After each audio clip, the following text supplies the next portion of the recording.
Students, आज का topic है हमारा derivatives of parametric function. Parametric functions क्या होता है? सबसे पहले पैरामीट्रिक फंक्शंस के लिए यहाँ पे मैंने एक एग्जांपल लिया है। x is equals to a t raise to the power 4, y is equals to 2a t raise to the power 2। अब यहाँ इस क्वेश्चन में आपको तीन वेरिएबल्स दिख रहे हैं। एक दिख रहा है आपको x, दूसरा दिख रहा है आपको t, तीसरा दिख रहा है आपको y। और यहाँ हम देख रहे हैं कि x की वैल्यू जो है वो t की टर्म्स में है और y की वैल्यू जो है वो भी t की टर्म्स में है। t दोनों में कॉमन है, तो t यहाँ जो कहलाएगा वो कहलाएगा पैरामीट्रिक फंक्शन। अब इस टाइप का जब क्वेश्चंस आएगा सामने तो उसको कैसे सॉल्व किया जाए? सबसे पहले पैरामीटर डिसाइड करें। x और y दोनों की वैल्यू किसकी टर्म्स में दी हुई है? t की टर्म्स में, तो t आपका पैरामीटर हो गया। यानी आपको क्या करना है, x और y दोनों को t के रेस्पेक्ट में डिफ्रेंशिएट करना है। तो सबसे पहला स्टेप मेरा यही है कि मैंने x और y दोनों को t के रेस्पेक्ट में डिफ्रेंशिएट किया। जब x को t के रेस्पेक्ट में करूँगी तो x का डिफ्रेंशिएशन 1 होता है, लेकिन t के रेस्पेक्ट में हो रहा है तो मल्टीप्लाइड बाय हो जाएगा dx बाई dt, यानी 1 into dx by dt, that is dx by dt equals to a आपका constant as it is t4। जैसे x raise to the power n का डिफ्रेंशिएशन वैसे ही t raise to the power n का differentiation, तो ये हो गया आपका 4t3। इसी तरह से जब y का डिफ्रेंशिएशन t के रेस्पेक्ट में करेंगे तो dy by d t equals to 2a as it is t square का डिफ्रेंशिएशन हो गया आपका 2t, मल्टीप्लाई किया तो ये आ गया 4at। क्लियर ना? अब आते हैं, लेकिन हमें जो वैल्यू फाइंड आउट करनी है वो फाइंड आउट करनी है dy बाई डी एक्स की। तो इसके लिए हमने थ्योरम भी पढ़ी थी। थ्योरम क्या थी? dy by d x is equals to dy by d t upon dx by d T.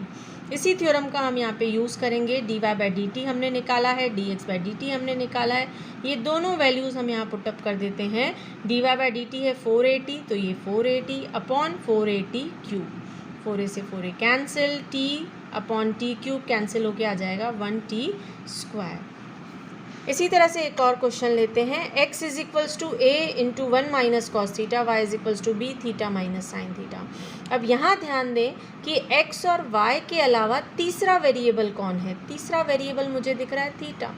x और y दोनों की वैल्यू किसकी टर्म्स में दी हुई है? थीटा की टर्म्स में दी हुई है। इसका मतलब थीटा मेरा यहाँ पैरामीटर है, और थीटा पैरामीटर है तो मैं डिफ्रेंशिएशन भी किसके रेस्पेक्ट में करूँगी? थीटा के रेस्पेक्ट में करूँगी। तो मैंने x का डिफ्रेंशिएशन भी थीटा के रेस्पेक्ट में किया और y का डिफ्रेंशिएशन भी थीटा के रेस्पेक्ट में किया। जैसे पहले किया वैसे ही करना है। x का differentiation dx by d theta is equals to a आपका कांस्टेंट, 1 कांस्टेंट है उसका डिफ्रेंशिएशन 0 माइनस कॉस थीटा का डिफ्रेंशिएशन माइनस साइन थीटा। ये हो गया आपका a माइनस माइनस प्लस, तो ये प्लस साइन थीटा, तो a इंटू साइन थीटा। इसी तरह dy बाई डी थीटा का y का differentiation dy by d theta is equals to b 1, theta का डिफ्रेंशिएशन थीटा के रेस्पेक्ट में हो रहा है तो उसकी वैल्यू हो जाएगी 1 माइनस साइन थीटा का डिफ्रेंशिएशन कॉस थीटा। तो ये आ गया आपके पास dy by d theta is equals to b 1 minus cos theta. Now we have to find dy by d x. तो dy by d x is equals to dy by d theta upon dx by d theta. हमेशा याद रखना dy by d x find करना है। dy ऊपर है तो dy by d theta, dy by d T जो भी है वो ऊपर आएगा, और dx बाई डी थीटा या dx बाई डी टी जो भी है वो नीचे आएगा ना। b 1 minus cos theta upon इसकी वैल्यू है a sine theta, this will be the a sine theta. Our next question is x is equals to 2 cos t plus cos 2t, y is equals to 2 sin t minus sin 2t। हमें find करना है dy by d x की value at t is equals to pi by 4 पर। ये नई चीज़ है, आपको अभी तक dy by d x find out करना था, लेकिन अब यहाँ पे t की वैल्यू भी दी हुई है, उस वैल्यू पर आपको dy बाई डी एक्स की वैल्यू फाइंड आउट करनी है। सबसे पहले हमें सिमिलर तरीके से करना है, dy बाई डी एक्स ही निकालना है। तो सबसे पहले हम जैसे कर रहे थे, सबसे पहले पैरामीटर डिसाइड करें। x है, x की टर्म्स है किसकी? t की, x की वैल्यू है t की टर्म्स में।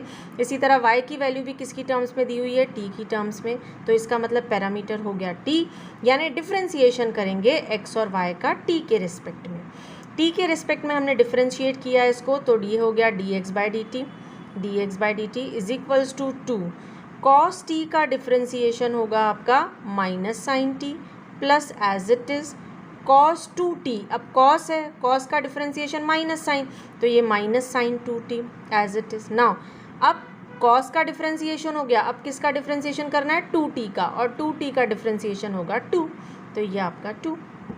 इसको आगे करें तो ये हो जाएगा minus 2 sine t minus plus minus minus 2 sine 2t, ये 2 साइन 2t, ये हो गया आपका dx/dt। ना अब आते हैं y पर, y का डिफ्रेंसिएशन किया तो y का differentiation dy/dt is equals to 2 sine का डिफ्रेंसिएशन cos, तो ये cos माइनस साइन का डिफ्रेंसिएशन cos, तो ये cos 2t, और फिर 2t का डिफ्रेंसिएशन किया तो 2, जैसे 2x का डिफ्रेंसिएशन करते हैं वैसे ही 2t का डिफ्रेंसिएशन होगा, तो ये 2 आ गया आपके पास। ना अब हमारे पास ये dy/dt की वैल्यू भी आ गई, हमें फाइंड करना है dy/dx, तो dy/dx is equals to dy/dt upon dx/dt, that is equals to 2 cos t minus 2 cos 2t upon minus 2 sin t minus 2 sin 2t। Values put up कर दी हमने, ये तो निकली dy/dx की वैल्यू, लेकिन हमें dy/dx की वैल्यू निकालनी है t इज इक्वल्स टू π/4 पर। तो अगला स्टेप हमारा क्या रहेगा, जो हमने dy/dx निकाला है उसमें t की जगह हम क्या डालते जाएंगे, π/4 डालते जाएंगे। ये t की वैल्यू हम जहाँ जहाँ t है वहाँ π/4 डाल दीजिए, तो ये हो गया आपका 2 cos π/4 minus 2 cos 2 π/4 upon minus 2 sine π/4 minus 2 sine 2 π/4। ये पूरी वैल्यूज़ हम यहाँ डाल रहे हैं t की, यहाँ हमने पूरी वैल्यूज़ डाल दी t की पूरी वैल्यूज़ डालने के बाद अब हमें इन ट्रिग्नोमेट्रिक फंक्शंस की वैल्यूज़ पता हैं। cos π/4 हमें पता है, sin π/4 हमें पता है। यहाँ पर दिख रहा है हमें कि ये 2 से ये 4 कैंसिल हो रहा है, तो यहाँ बचा आपका π/2। cos π/2 की वैल्यू भी हमको पता है, इसी तरह sin π/2 की वैल्यू भी हमको पता है टेबल से। ना वैल्यूज़ पुटअप करते हैं यहाँ पे हम सीधा 2 cos π/4 की वैल्यू होती है 1/√2, तो ये हमने डाल दिया 1/√2 माइनस 2, कैंसिलेशन करने पर आ रहा है π/2, तो यहाँ आ जाएगा cos π/2। इसी तरह से आगे बढ़ें तो minus 2 as it is sin π/4 की वैल्यू भी 1/√2, तो ये 1/√2 minus 2 as it is sine, यहाँ भी कैंसिलेशन हो रहा है π/2, तो ये π/2। ना ये कैंसिलेशन करेंगे हम यहाँ पे 2 से √2 कैंसिल, तो बचेगा आपका √2। आप सभी को पता है कि 2 को हम कैसे लिख सकते हैं, 2 को हम लिख सकते हैं √2 इंटू √2, ठीक है ना। इस तरह से आपका एक √2 कैंसिल हो जाएगा और आपके पास सिर्फ क्या बचेगा, एक √2 बचेगा यहाँ पे, minus 2 as it is cos π/2 की वैल्यू होती है 0, तो ये हमने डाल दिया 0, माइनस सिमिलर तरीके से यहाँ भी कैंसिलेशन होगा तो √2 बचेगा हमारे पास, माइनस 2 sin π/2 की वैल्यू 1, तो ये डाल दिया हमने 1। आगे बढ़ते हैं, यहाँ पे ये टर्म तो मेरी हो गई 0, मेरे पास न्यूमरेटर में सिर्फ बचा है √2, तो ये हमने डाल दिया √2 minus √2 as it is minus 2 1 2, that is 2।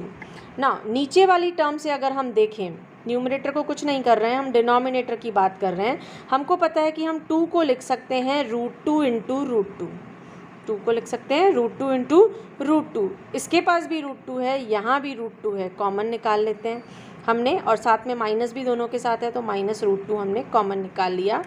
जब √2 कॉमन निकाला तो यहाँ बचा 1, माइनस कॉमन निकाल चुके हैं तो प्लस हो गया आपका यहाँ पे, और 2 में से भी √2 बाहर आ गया तो अंदर बचा √2। अब आपका ये √2 से √2 कैंसिल, -1/1 प्लस √2,